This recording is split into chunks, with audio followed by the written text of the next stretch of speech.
it was very. Well, I thought it was something like Skaven would do. Catch the goblin. Yes. Catch the goblin again. We agree again. Yes. 13 or 30, doesn't matter. Not many. 30, okay. 30. Many of the effect samples were like Skavens. Yeah. Yeah, it was. And all the. What's the T101 of access?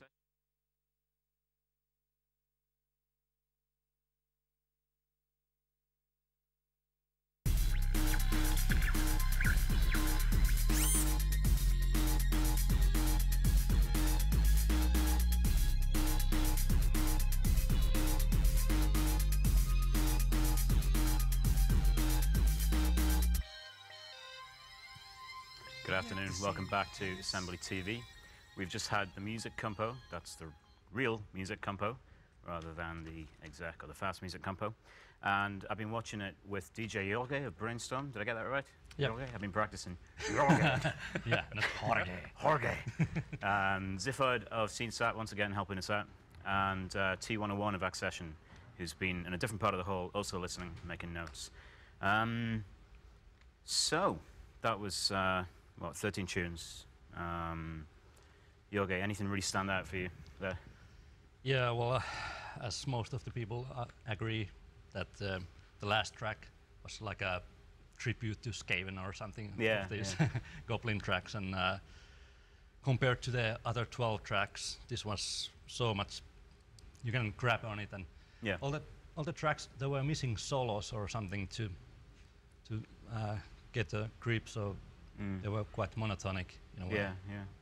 But but I'm not surprised if this last track doesn't won by half of the votes of the others. I think it's quite a favourite. I mean, I entered Catch That Goblin Again, which is basically Skaven complete, not a rip-off, but very good tribute to it all. And it started out Goblin Funk, and then it went Goblin Folk. Yeah. And then it went very true. Further and further east. And and I came away whistling it, which is a good sign. Yeah, think T101? Listening to the end of the track, I was starting to think of something like a Russian drinking song. There's the la la la la la la la thing, and when there's no beer, drink vodka. Yes. But I like the title. The title was good, great for a song. I liked it. So to get to that tune, we sat through 12 others, and they're all listenable, but I didn't feel that anything really stood out to me. The second last one I really liked, The Apocalypse Will Arrive on a NES, which had a lot of NES and a lot of guitar, and very sort of gamey, very prog. Did that grab anybody else's attention?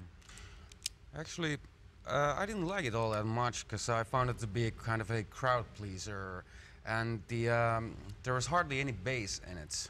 It was lacking a bass track, and also the bass drum was very distorted somehow. It just didn't stand out. So it had some issues, but I'm guessing it will get a lot of votes either way. It felt a bit maybe like a work in progress. I wanted to hear the NES mimic the guitar more. Do more with the NES. If you're going to put a NES in a tune, you may as well have a lot of fun with it. It felt maybe more could have been done with that.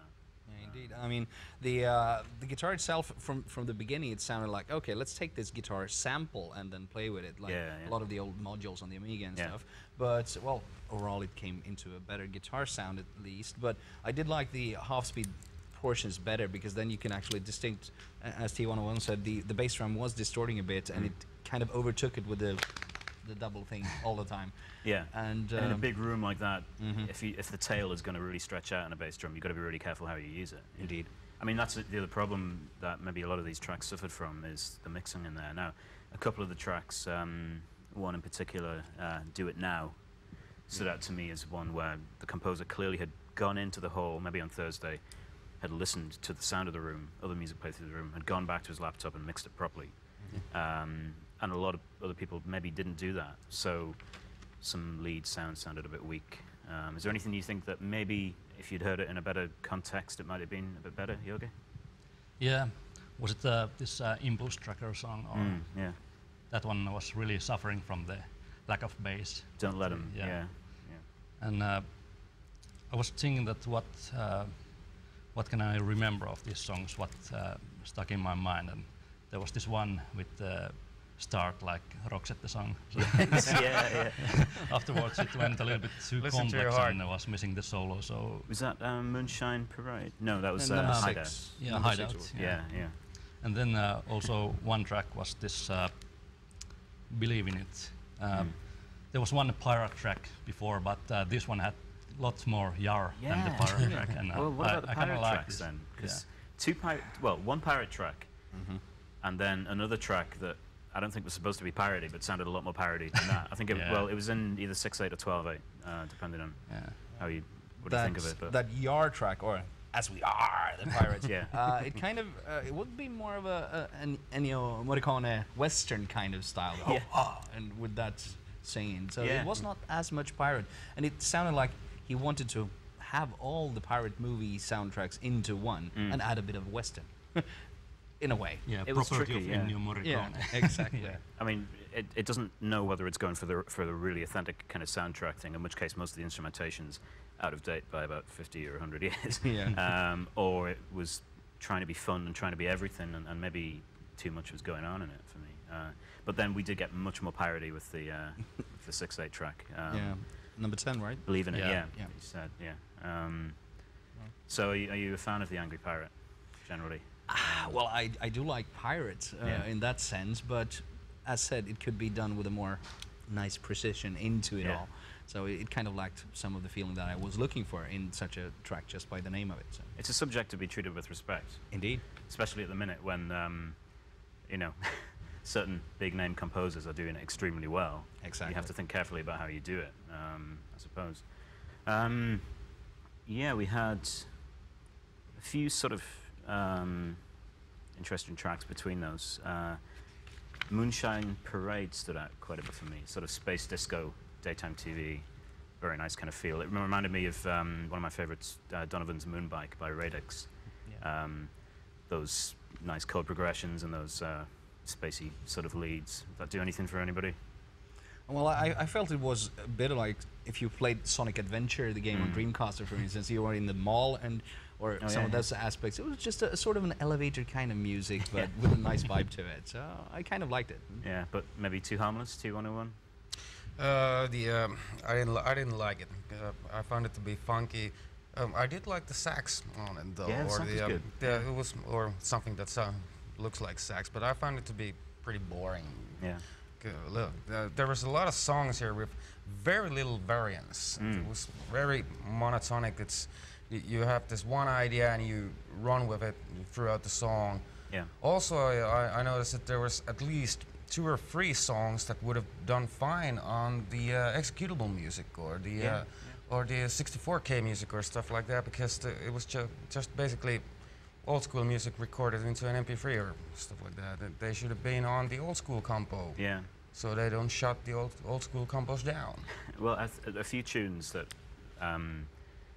maybe had a bit of a problem where they had a big synthesized bass sitting alongside a thin ARP with a square wave. Now, that's just going to suck it. No, there's a breakbeat sitting alongside some square waves, and the breakbeat was obviously 16-bit, and it was sucking all the energy out of the square wave, and the square wave wasn't really changing the pulse width very much. And so maybe the clash of practices there, the clash of technologies, really starts to test people's mixing skills. And I thought maybe a bit more effort would have solved those problems. What do you think, Jörg? Yeah, I think a few of the songs they were sounding like messy. There was too much things going on there, so you can't really pick out the different stuff. So a little bit of more mastering and separating the EQ. So, but it's always hard to mix for the party hall. It is. I mean, you and I have both done stuff at Breakpoint, and we know that if you put something in at Breakpoint, the bass is going to be immense. So you compensate beforehand and bring it right down, which I always forget to do. And but that's a habit you get into when you go to a party regularly. And I guess you just have to maybe ask for help, and maybe people don't debate enough amongst themselves how best to prepare for a certain party. But yeah, well, what about favorites? Who's the winner? Clearly the last one. That was really. So asking you to do first, second, and third, or is that too much? Well, I can try to pick. There was also one good song I forgot to mention. It was this this "Do It Now." Yeah, it was a lot of really fat funk, like a beat, almost porn funk. That was very porn. Yeah, I like that. Yeah. It was a bit sort of New Jack as well, that kind of New Jack clap in the middle as well. Yeah. The solo was a little bit disappointing, but otherwise it was really, really nice, nice song. And yeah, we were talking about everything was a bit chopped. Yeah. And maybe some stuff had been smoother over the top, it would have made the most of that. But that was nice, yeah. And your third? Let's go and pick. I would almost go to the Apocalypse Will Arrive on an S, but I generally dislike the heavy guitars on compo songs. It's too much as a crowd pleaser for me.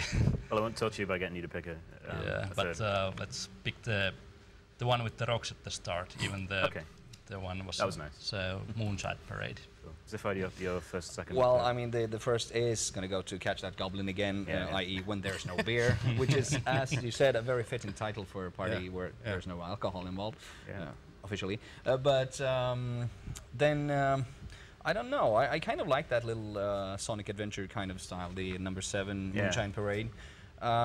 I was a bit disappointed in the, well, we were sitting and commenting on number 10, the Believe in It, which had every ingredient it should for a jump style track, but then the bass kind of just faded away. And well, we have to wrap up any second now. Quickly, first, second, third? I like the Do It Now. It made my head nod. It had a good beat. And I also liked the number 4, Dude, Where's My Scrawler? It had nice melodies, very simplistic. It reminded me of Kraftwerk somehow. And I like that one as well. And I'll take the guitar song as fair. I got it. Not like I'm forcing you or anything, you know. But, yeah, well, my guitar was not qualified, so... Well, that's us for now. Thank you very much, DJ Yogi and Zephyr and T101, and I was Cyphus, and that's it for now. Stay tuned for the next Compostudio, whatever that is. Thank you.